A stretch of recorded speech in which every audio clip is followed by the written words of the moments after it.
Hello, I'm Bob the Booker and welcome to my channel. Today you may notice this location is somewhat different. I'm house sitting for a friend for the month, so this will be the backdrop, which is quite nice actually. It's a lot nicer than where I live normally. So I'm actually kind of enjoying the fact that this place just feels quite nice. Also, it's a bit weirder because now I feel like I'm talking out into a very empty room, whereas normally this is my wall just behind the camera.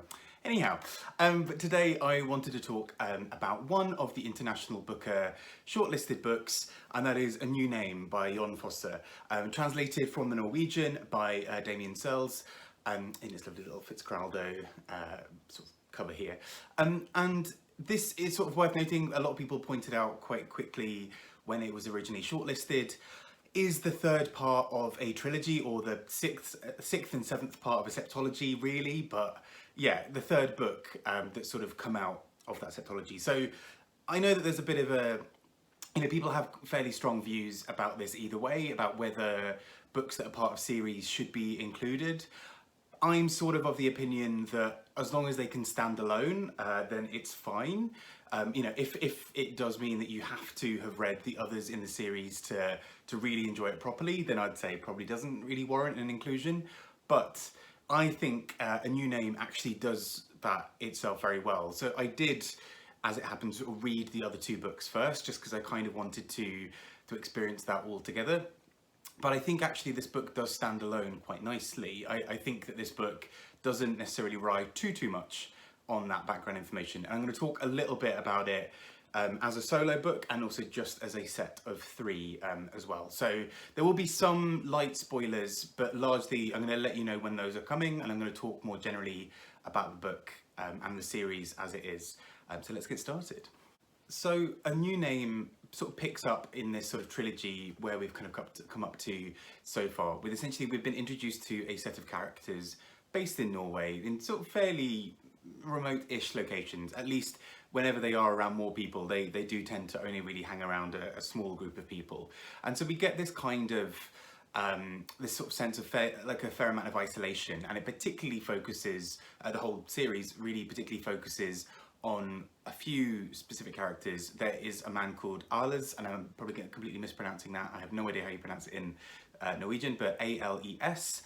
There is, oh sorry, that's his girlfriend, sorry. He is called Asle, A-S-L-E, and so that sort of joked about regularly throughout the book is the fact that their names are so similar. But also, from the beginning of the series to sort of now, we get this sort of sense of how his childhood, how all of his memories sort of interconnect. He's an older man now, creating these paintings that are basically ways of him capturing parts of his memory. And we're led to sort of believe that a lot of these memories have been sort of pieced together. Some of them are quite harmful and hurtful for him. Some of them are quite pleasant, involving sort of things like first loves and all of those sorts of things. But ultimately it sort of leads to this whole end point. And that's sort of where we pick up here. At this point in the book, in the series, we are looking at a man who is in his older years. His memories have sort of started to catch up a little bit more to closer to the modern day, but he's really haunted by so many things that have happened to him. And in the meantime, there is also this other person who is sort of seen as him, but sort of almost on an alternate timeline in some form. Where, he's sort of referred to as the namesake, but there's a sort of thing about which one's real, which one's not. Are they both real? How do they interconnect? And all those sorts of things. That comes up quite a lot. One thing I should mention, which I haven't so far, is that all three books do not use a single full stop. The sort of prose just flows through without a full stop. Commas and things like that are used, but there is a sort of breathlessness to it. And I know that some people can find that quite off-putting. I know that was an issue for many people with things like Ducks Newburyport, but actually I think it does work really well here, because there is something about it that's not necessarily just stream of consciousness, that is kind of how we access memories. We don't really access a memory as sort of a perfectly formed sentence. We experience memories as this sort of flood of things happening, of these sensations and thoughts and feelings. And that's kind of what we get here in this book. So it's sort of quite fascinating, because we'll kind of dart back between characters when there's a conversation, you know, we'll have a something Asla says, blah, blah, blah, something Alice says, blah, blah, blah, blah, and it'll kind of just keep going. But then there are these passages of Latin, a sort of church Latin and sort of prayers that come in, and at one point sort of a prayer in German as well.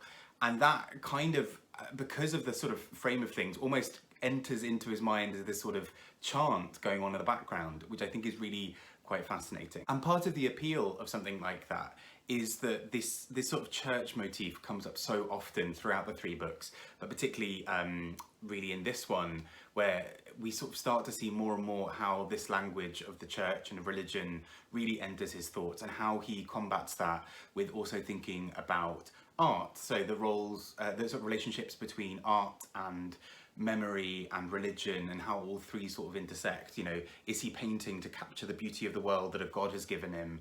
Is it heretical to try and paint and not capture it properly in the way that it was sort of intended for people to enjoy? Is all of this a chance for him to trap memory and kind of preserve it, or is it a chance for memory to get kind of ossified and kind of go wrong? You know, is he remembering something completely incorrectly? And that's what I think is just so fascinating about this book, is it really just sort of explores these themes in a way that at times can feel really quite intense, but also sometimes quite light, as in he sort of dips into the topic, a character is painting, they're painting the same thing again and again, and then they sort of disappear out and something else is now what we're thinking about. And I think I found that so sort of riveting and powerful, and was really just quite an interesting thing that kind of threaded through the three books, but I think actually is part of how this book is able to stand alone. Because this book, with it sort of being a run-on sentence, the book starts with the word and at first that can be quite off-putting, because you sort of think, well, this is obviously a continuation of the first two books and the first 5 parts of the Septology, but actually no, the first book starts with and as well. There's a sort of this sort of rush of memory, almost as if this character is trying to pin down the last vestiges of memory before they can't remember anything else anymore, which I just thought was really, really beautiful.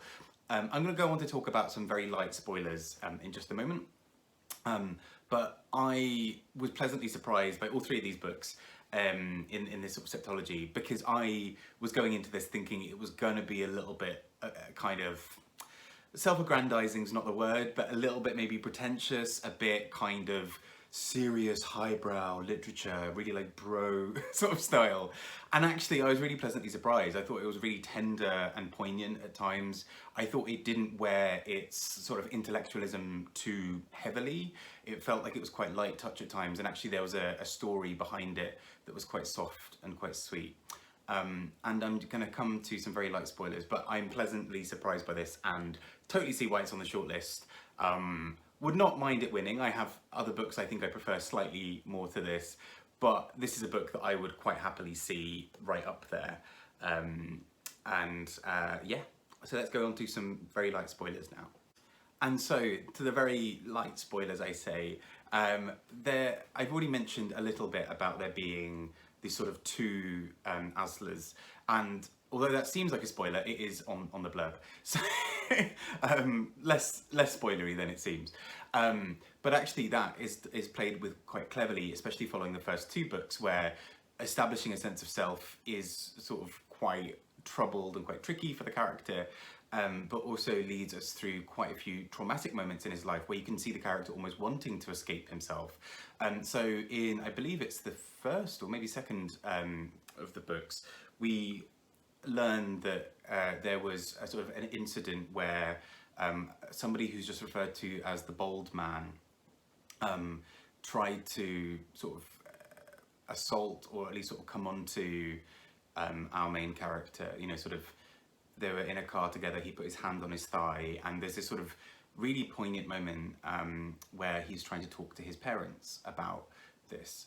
And this is not in the third, well, like this, the third book doesn't necessarily go on to that, but occasionally will make reference to it. I think the third book still references it in a way that feels like it's being spoken about, as in we're sort of still refreshing you a little bit about what happened, but equally you don't need to. You don't necessarily need to know what's happened in it. Because really the book overall is more this force and this sort of energy and this propulsion that kind of takes you through, rather than being really plot heavy. But the plot also does go, as I mentioned, to this idea of the namesake and this sort of split identity. And we get a sense as we go that there is almost, not necessarily a war between the two, but there's a real jostling for power at times within it. And I think I found that really quite powerful and quite riveting. And I think we get a lot about his girlfriend and his relationship with her. And it's not really, this is still not particularly spoilery, because it's kind of quite a complex ball of yarn to start unraveling here. But there is a lot about how the two see each other, and this sort of, again, you know, we've already got two people called Asla. We've also got someone called Alice whose identity is really starting to merge here with him as well. So in many ways it starts feeling like different sides of self coming up in the book. And in some ways a new name, the title, seems to hint at the first book, The Other Name, and then the second book, I Is Another, all sort of seem to point to this idea of really having a problem pinning down the slippery thing that is identity. So I thought it was really quite beautiful, and like I said, I would I'd be quite happy to see this win.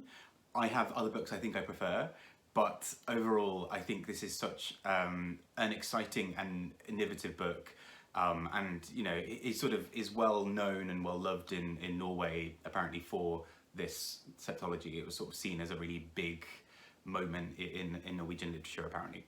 I don't know, I don't live there, but it's sort of so interesting to see how that translates into something like the International Booker Prize, which, you know, is not only really looking at the books themselves, but is also looking at things like the quality of translation and sort of how it enriches our sort of understanding of the world. So I think a book like this sort of absolutely makes sense. Also, my favourite sort of complete, like, this is sort of by the by, my favourite story about all of this is that apparently one of the Booker International judges, this was tweeted out, so this is sort of by one of the judges, they did sort of keep it unknown, you know, about which judge this was, but apparently one judge took some form of edible before, like 30 minutes before the end of this book, and I should sort of say, each of the sort of Septology sections ends with this sort of prayer in Latin. And because this book races to this finish, like the last surge of this book is so dynamic and sort of propels you towards the end, the judge who had taken the edible had a moment of thinking that they were communicating with God, because it sort of, they were sort of both a bit high, and also like they're reading a prayer that talks about light entering the world and all this sort of stuff. So apparently it was a bit of an out-of-body experience. Anyway, whether or not this gives you some kind of out-of-body experience, I do urge you to check it out, and I think it's a good, fun book. I'm really eager to hear people's thoughts, particularly if people just approached this solo and didn't read the whole Septology. I'm really intrigued to see how it measured up for you, whether there was anything that didn't quite make sense about it. But anyway, I've been Bob, talking about the International Booker Prize. Take care and speak to you all soon. Bye-bye.